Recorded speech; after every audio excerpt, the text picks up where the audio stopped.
सन शनिश्चराय नमः। भगवान शनि देव की कृपा हम सभी पर बनी रहे।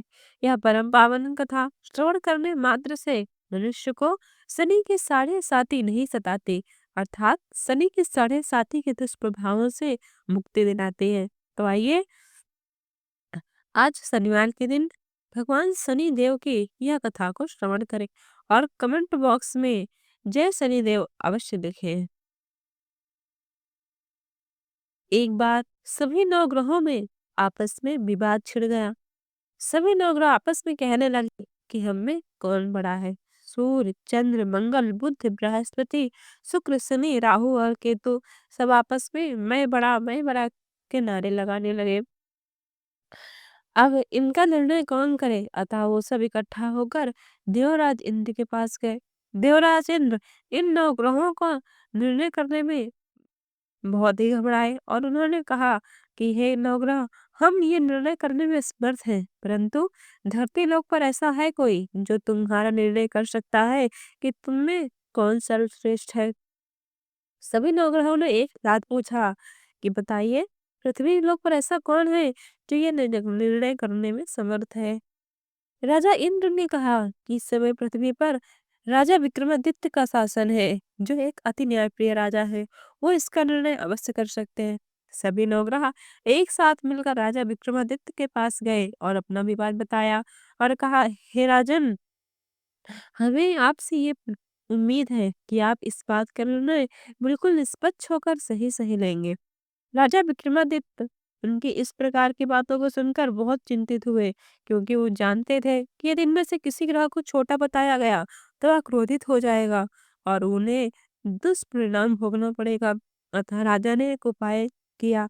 राजा ने स्वर्ण, रजत, कंस, पीतल, सीसा, रांगा, जस्ता, अभ्रक और लोहे से 9 सिंहासन बनवाए और उन्हें एक क्रम से रख दिया। फिर उन्होंने सबसे निवेदन किया कि आप लोग अपने अपने सिंहासन पर यथास्थान बैठ जाएं। जो सबसे अंत में बैठेगा वही सबसे छोटा होगा, क्योंकि लौ सिंहासन सबसे बाद में रखा था। इसी कारण शनिदेव सबसे बाद में बैठे और वो सबसे छोटे कहलाए। शनिदेव ने अपने मन में विचार किया कि राजा ने ये सब अवश्य ही जानबूझ कर किया है। अतः राजा ने गुस्से में कहा कि हे राजन, तूने जानबूझकर मेरा अपमान किया है, अतः तू नहीं जानता, मैं अवश्य इसका परिणाम तुझे दिखाऊंगा। राजा ने हाथ जोड़कर कहा कि हे प्रभु, मैंने ऐसा जानबूझकर नहीं किया, आप इसे अनर्गल न लें। परंतु शनि देव ने कहा कि हे राजन, तो सूर्य तो केवल एक राशि में 1 महीना रहता है, चंद्रमा 2.25 महीना 2 दिन रहता है, मंगल 1.5 महीना, बृहस्पति 13 महीने और बुध और शुक्र केवल एक एक महीने एक राशि में विचरण करते हैं। परंतु मैं शनि 2.5 से लेकर 7.5 साल तक एक ही राशि में रहता हूँ। बड़े बड़ों का मैंने विनाश किया है। जब स्वयं भगवान श्री हरि विष्णु जब पृथ्वी लोक पर श्री राम रूप में आए थे, तो उनके साढ़े साथी आई तो उन्हें वन वन घूमना पड़ा। जब रावण की आई तो उसे तो वानरों की सेना से हार कर अपने प्राण से हाथ धोने पड़े। अब तुम भी सावधान हो जाओ। ऐसा कहकर कुपित होकर शनिदेव वहां से चले गए। अन्य देवता तो बहुत ही प्रसन्न होकर गए। कुछ समय बाद राजा की साढ़े साथी आई, तब शनिदेव एक घोड़े के व्यापारी बनकर उनके राज्य में आए। अपने साथ उन्होंने कई अच्छे अच्छे अश्व लाए थे। राजा ने यह समाचार सुना तो अपने अश्वपाल को कहा कि तुम जाओ, खूब अच्छे अच्छे अश्व खरीद कर लाओ। उनमें से कई अच्छे घोड़े खरीदे गए और एक उनमें से जो सर्वश्रेष्ठ घोड़ा था वह राजा को सवारी के लिए दिया गया। एक दिन राजा जब शिकार करने के लिए उस घोड़े की सवारी करने के लिए बैठे, तो वह घोड़ा बहुत ही तेजी से वन की ओर भागा और भीषण वन में जब राजा घोड़े से उतरकर इधर उधर शिकार ढूंढ रहे थे, तभी वह घोड़ा उन्हें वन में छोड़कर अंतर ध्यान हो गया। इधर राजा भूख प्यास से भटकते रहे। उन्होंने वन में इधर उधर भटकते देख तभी एक ग्वाला आया।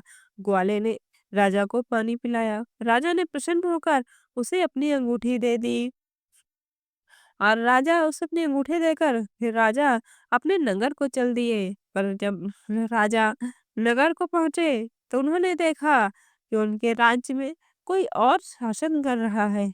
अतः राजा अब भेष बदलकर उसी राज्य में रहने लगे। वहां पर एक व्यापारी को राजा ने अपना नाम वीका बताया और उस व्यापारी के यहाँ ही रहने लगे।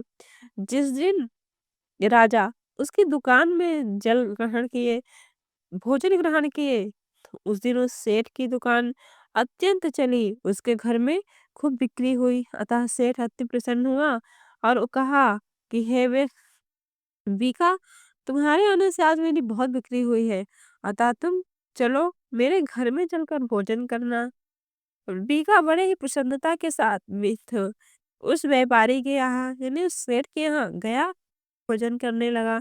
परंतु बीका ने देखा कि वहां पर सामने खूंटे पर एक सोने का हार टंगा है। परंतु यह क्या, वह खूंटी उस हार को निगल रही है। व्यापारी जो बीका को भोजन करा रहा था, उसकी पत्नी की दृष्टि उस खूंटी पर जाकर टिकी जहां पर उसका हार था। वह हार उसे दिखाई नहीं दिया। तथा उसने सेठ से कहा कि हो न हो मेरा हार इसी मनुष्य ने चुराया है। अतः सेठ ने क्रोधित होकर तुरंत ही बीता को कोतवाल के पास से पकड़वा दिया। अतः राजा ने भी बीका को चोर समझकर उसके हाथ पैर कटवाने की आज्ञा दे दी। अब तो बीका के हाथ पैर कटवा दिए गए और नगर के बाहर फेंकवा दिया गया। इधर राजा का जब हाथ पैर कट गया, वह बहुत दुखी हुआ। परंतु इतनी विपरीत अवस्था में भी राजा भगवान नाम के स्मरण करता और गाना गाता रहता, भजन कीर्तन गाते रहते। एक दिन एक तेली निकल रहा था। उसने देखा कि बीका सड़क पे ऐसे ही घूम रहा है। ता तेली को दया आई। उसने बीका को अपनी गाड़ी में बैठाया और वहां से ले जाने लगा। वहां से ले जाके उसे मल्हार देश में ले गया। वहां पर जब वह बीका पहुंचा, तो वहां पर भी वह भगवान का भजन ही गाता रहता। एक बार वर्षा ऋतु आने पर राजा मल्हार जब गा रहा था, उसी समय शनि की साढ़े साती जो समाप्त हो गई थी। इधर राजा जिस नगर में था, वहां पर उसके मल्हार सभी लोगों को बहुत पसंद आते थे। धीरे धीरे यह बात उस नगर की राजकुमारी मन भावनी को बहुत ही पसंद आया। उसको भी यह पता चला कि ये गाना गाता है। उसने इनका गाना सुना और बिना इनको देखे ही उसने अपने मन में यह प्रण कर लिया कि मैं इसी राग गाने वाले से ही विवाह करूंगी। तथा राजकुमारी ने दासी को बुलाया और कहा कि जो इतना सुंदर राग गाता है उसे ढूंढ कर लाओ। दासी ने बताया कि हे महारानी, हे राजकुमारी, वह तो एक अपाहिज है। परंतु राजकुमारी ने कहा कि वह चाहे जैसा हो, विवाह तो मैं उसी से करूंगी। बहुत समझाने पर जब राजकुमारी नहीं मानी, तो राजा ने विवश होकर उस भीका का विवाह राजकुमारी से करने के लिए हाँ कर दिया। अब तो राजकुमारी और भीका का विवाह बड़ी ही धूमधाम से हुआ। एक दिन राजा बीका जब सो रहा था, तो उसको स्वप्न में शनि देव आए और शनि देव ने कहा, हे राजन, तुमने मुझे सभी ग्रहों से बहुत छोटा बताया, इसी कारण तुम्हें इतना दुख झेलना पड़ा। तब राजा ने उनसे क्षमा मांगी और कहा, हे प्रभु, हे शनि महाराज, मैंने आपको छोटा नहीं बताया। अगर मुझसे जो भी गलती अपराध हुआ है उसे क्षमा कर दो। शनि देव ने कहा, हे अरे विक्रमादित्य, तुमने अनेक दुख झेले, फिर भी सत्य की राह पर चले, इस कारण तुम्हारे कर्म अच्छे हैं। इसलिए मैं तुम पर प्रसन्न हूँ, तुम वरदान मांगो। इस पर राजा विक्रमादित्य ने कहा कि हे शनिदेव, जैसा दुख आपने मुझको दिया है वैसा आप किसी को न दे। शनिदेव बहुत ही प्रसन्न हुए और उन्होंने कहा कि हे राजन, जो भी मेरी यह कथा को कहेगा अथवा सुनेगा, उसे कभी मेरे साढ़े साथी नहीं सताएगी। जो भी व्यक्ति रोज मेरा ध्यान करेगा, चींटियों को आटा डालेगा, उसकी सभी मनोकामनाएं अवश्य पूरी होंगी। शनिदेव वीका से प्रसन्न हुए और शनिदेव ने राजा को फिर से उनके हाथ पैर वापस कर दिया, उनका राज्य वापस कर दिया। प्रातःकाल राजकुमारी ने देखा तो आश्चर्यचकित हुई।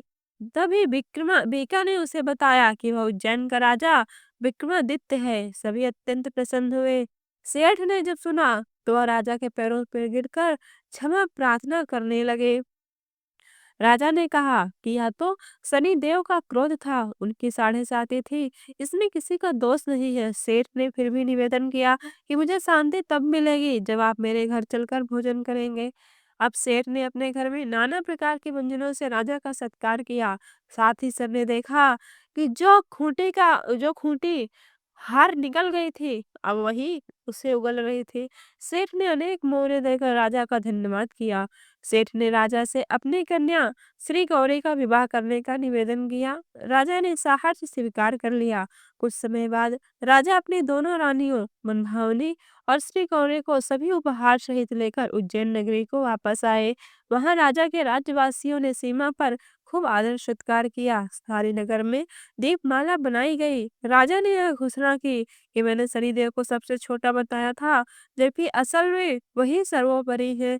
तब से सारे राज्य में शनिदेव की पूजा और कथा नियमित यानी प्रतिदिन होने लगी। सभी लोग उनकी कथा को रोज कहते, रोज सुनते। सारी प्रजा खुशी और आनंद के साथ जीवन बिताने लगी। इस प्रकार कोई भी मनुष्य शनिदेव की या परम पावन कथा पढ़ता अथवा सुनता है, उसके सभी दुख दूर हो जाते हैं।